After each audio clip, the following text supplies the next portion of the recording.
Okay, guys, today we're going to unbox a brand new RFinder B1, and we're going to go through the setup process. I'm going to show you how to put, what the screen looks like when you first boot it up, how to put the battery on, how to put the SIM card in. These are actual questions I've had after I posted the last few of my videos, so stick around.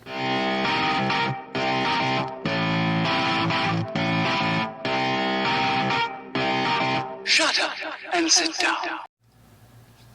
Hey guys, this is Jason, Ham Radio 2.0 on this YouTube series. We're not on TV, we're on YouTube. On this YouTube series, we do reviews, news, and how-tos of everything that's new in amateur radio. So if that's something that should interest you, consider subscribing below and smashing the thumbs up button so that YouTube knows that people are actually watching this video. Now, I have had an RFinder B1 for quite some time, and upon getting some of the new updates, this was a test model. I've had this since like September or October of last year, of 2019. Long before RFinder.net was selling them, long before Gigaparts was selling them. I highly recommend you go to Gigaparts and get one. I'll put a link in the description below. Gigaparts.com sells them with free shipping included. So, but I get a lot of these questions. Oh, okay, let me back up for a second. We did some updates to my, it's not really a beta model, but it was one of the very first ones that came out, and everything has worked on it up until now. And today, the thing that really doesn't work on it, it doesn't work exactly right, is the ROIP, the radio over IP, the built-in hotspot, as I used to call it. It's not really a built-in hotspot, but it works like one. So we'll get to that, more of that later. So Bob wanted me to do a brand new unboxing on a brand new radio, because we keep getting questions on the Facebook group, and I get questions on the YouTube channel, on the comments from a lot of the different RFinder B1 videos I've done about how to do this, how to do this, how to do this. So we're gonna take a brand new one and set it up, power it up, and look at the box and learn how to just kind of go through it as if you were purchasing a brand new one. So here is the box, and inside of the box there is a RFinder. You can see there's the plastic right there. See the plastic right there. And the battery that's in it. Okay, one thing I will say, okay, here's the battery. And in a recent episode, I had someone ask me, why is the battery so small? It's a 2500 milliamp hour battery. I wonder if I can zoom in on that and see that or not. Yeah, there we go. 2500 milliamp hour battery. However, the normal voltage, or the charge voltage, is 8.7 volts, and the normal voltage is 7.6 volts. So you'll see that. So it's not really comparable to a 2500 milliamp hour on a 3-volt radio. Okay, so Ohm's law. Basic Ohm's law that you learned when you got your technician license. It's not just the milliamp hour number. So you got to look at both numbers. So that's the battery. This is where the SIM cards go. And I did say SIM cards. It will take 2 SIM cards. I've mentioned this in previous videos. 1 SIM card, 2 SIM cards. So the way to get the SIM card in, because I had this question. Somebody asked me this question, like, how do you put the SIM card in? I don't want to break it. Okay. So we slide these. So this is looking at it face up. And you slide these to the side. And you hear it click. And then this part opens up. Just like that. So I can see a little bit better in the camera right there. So I put it back down, and I slide it I slide it that direction to close it, and I slide it that direction to open it. So I'm going to open it back up and slide it just like that, and it flips up like that, and now we can put our SIM card in there. Now, this is what's called a micro SIM, is the size of card. I'm going to get my SIM card out of my other device, and I'm going to see if Bob included those. A lot of these newer phones, like iPhones, and no, they don't have those yet. Okay, a lot of the newer phones, like iPhones and Samsung Galaxy phones, have nano SIMs these days. So the Nano Sim is smaller than the micro SIM. So you have 1 or 2 options with your Nano Sim. If you want to take your Nano Sim out of your current device and put it into RFinder, you have 1 or 2 options. You can go up to your provider, AT&T, Verizon Store, whoever, and tell them I have a Nano SIM for my Samsung. I need a micro SIM. And AT&T, I've had AT&T for years. I had Verizon when I worked at my last job. AT&T will give you a new SIM for free. Every time I trade phones, I go to AT&T and I get a new SIM because it seems like they're all different. I've lost a SIM before. I lost a SIM one time. I took a SIM out of a hotspot, and I lost. I mean, it's a Nano SIM. It was a Nano SIM and a hotspot, and I took I had a phone SIM and a hotspot SIM, and I lost my Nano SIM for my hotspot because I was playing around with because it was a different provider. So I tried my phone SIM and my hotspot, and it worked fine. So when I went back to get my hotspot SIM, it was gone. So I went to AT&T and said, I need a new SIM card. I have this account. Here's my number. Here's my account number. Here's my phone number. I need a new SIM card. And they're like, okay. And they just gave me one. It didn't cost anything. It was free. So you can get... But on top of that, Bob is also starting to put adapters in the RFinder B1 boxes. That's what I was just looking for in here to see if it's in here yet. He's got a large shipment of them coming. He's going to start putting one in every box.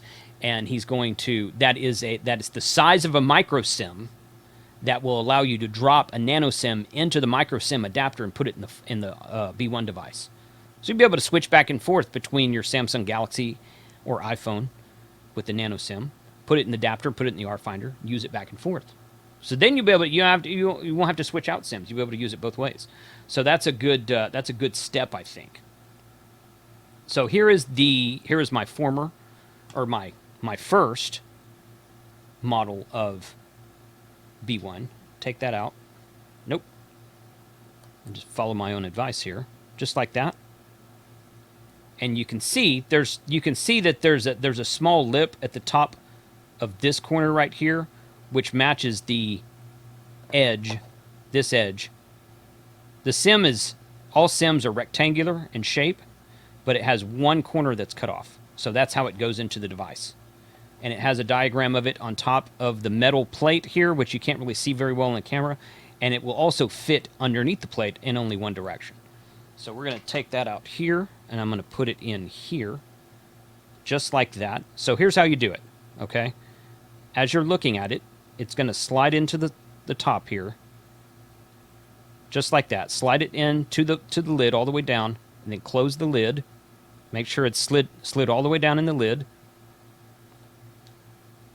Make sure that pops down all the way, just like that. And slide it this direction. Nope, I missed it. Got to make sure it's pushed down. It's spring. There's a not a spring, but a tension underneath it so that it's nice and tight in there. There you go. Okay, so you push it down and slide the metal plate that direction, and it snaps into place, and once it's snapped into place, you're good. Now, I could put a micro SD card in there if I wanted to. Not going to do that today. Put my battery back on here. Bump there, just like that. And we're going to boot this up. First boot.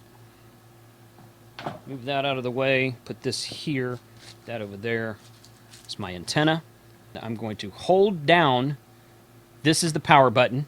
This is your first PTT button. This is your second PTT button. This is your fingerprint reader. Okay, the fingerprint reader does work at this point in time. These are your phone buttons here. We'll go through those in a minute. This is for an accessory, like an external speaker mic, which I do have. And they're working on a headset, I think. This is your volume up and down. This is where your your USB-C device goes. Now, the USB-C should be a charger, in my opinion, but they didn't make a charger out of it. That was one of the things that Bob had asked the factory for, and they failed to put in there.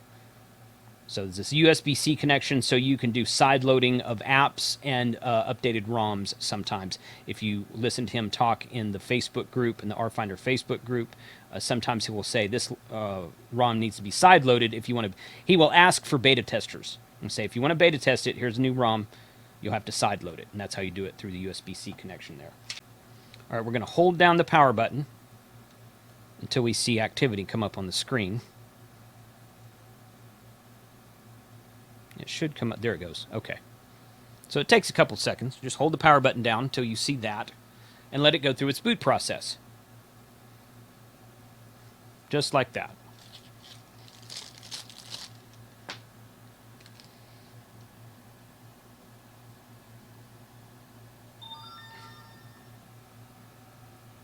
And that's how it came up. Okay, so now I gotta nope, goes to sleep too quick. I'm gonna have to change that. That's okay. Boom. Updated SIM card. Okay, let's zoom in on that a little bit, get a little bit better look. This is the first thing you're gonna see. Card 1 is the only SIM card in your device. Do you want to use this SIM for mobile data, apps, and calls? Yes. And that is what it looks like there. Oh, wow, I can't even get the whole screen in there. There we go. That's better. Now, this is the default view. I could probably do another video about all the apps I've found that are useful. This is a setup video, so we're not going to go through all that. But what I do want to do is set up my... I'm going to associate my... Well, first of all, I'm going to go in here and I'm going to say Wi-Fi. I'm going to turn my Wi-Fi on. You can see right there it has 4G already. So when I said accept the SIM card, it connected almost immediately. And that is the proper... It's 12:34 p.m. That is the proper time in the time zone where I'm at as I'm recording this video. So that right there. So now I've got all these Wi-Fi signals around me. Guess which one is mine?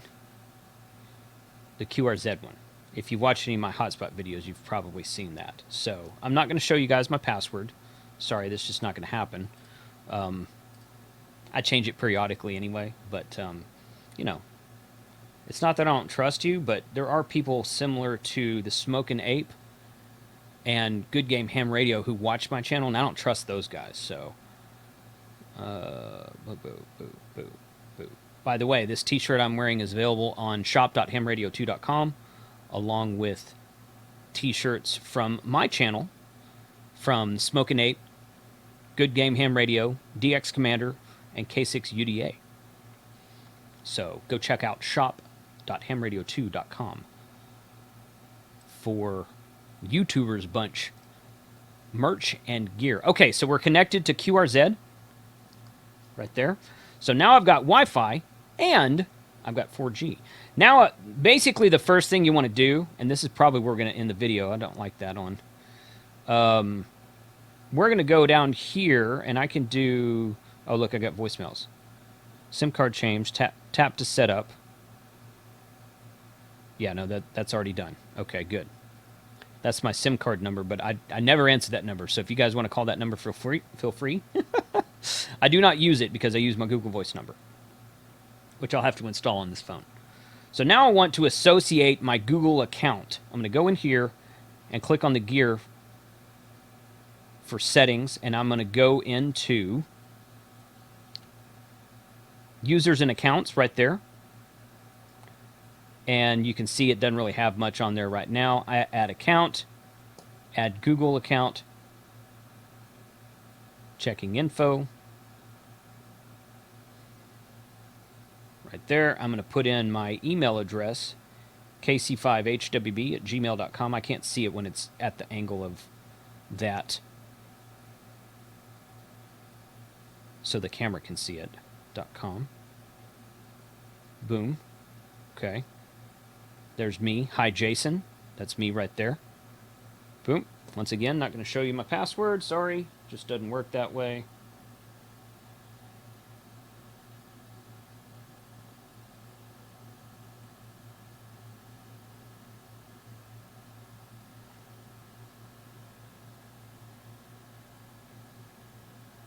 Next. Two-step authentication. Yeah, that's normal. I have that set up on mine. Okay, so we're past the two-factor authentication. Add phone number, for example, your number would be used to. This is make Google searches, including ads. This is basically your Google, hey, do you want us, can we use your information? And I usually skip that and say no. It doesn't really keep them from using your information in certain regards.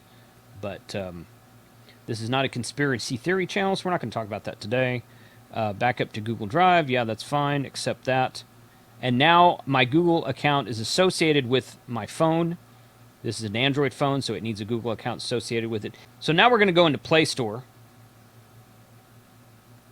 And there is all, after associating it with my Google account, there's the Play Store, and I can click here, and I can go to My Apps and Games, and it will tell me these are all the apps that are currently installed on my device that need updating.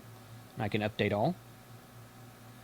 And then I can go Library, and this is everything I've installed previously. This is standard Android phone stuff, guys. Standard Android phone stuff. This Poco launcher here. See, if you don't like the way this launcher looks, I'm not a big fan of this launcher. This launcher is like the theme on this device. It's the Chinese, whoever the factory is, theme on the RFinder device. I'm not a big fan. It works okay. There's nothing wrong with the way it works. I just don't like the way it looks. So I installed this Poco launcher 2 a while back, and I really like it better. That's what I had on my last one. So I can install that. I can install Discord. If you guys aren't hanging with us on Discord, go to hamradio2.com/Discord. YouTube Studio. I don't need DJI. I can't put this in a gimbal. Podcast Addict. I listen to podcasts. Messenger, Nest, Instagram. Boom, boom, boom. Recommended, yeah. So I'll have to go through that and get more stuff out of that and continue the setup at off camera. So I'm not going to do the whole setup now. Oh, well, let me I tell you what I will do. Okay, if you notice, that was the only screen I couldn't slide left or right. That was not on there. So swipe up, and this is all the installed apps on your device. This is just your home screen. This is your Gmail, your gallery for pictures, and your Play Store. This is your phone app. This is, I think, as a chat, as a messaging app or something. I don't use that. This is the crappy browser that comes with most Android devices, and this is the camera. Okay, I take that browser off and I put on Google Chrome. So I go into these right here, and I'm gonna click on RFinder right there, RFinder Ham right there, and it's gonna ask me to confirm or cancel for app permissions. And this is where I log into my RFinder account. So Jason, what's my name? Yeah, that's it. Call sign. The biggest pain about getting a new device is it doesn't remember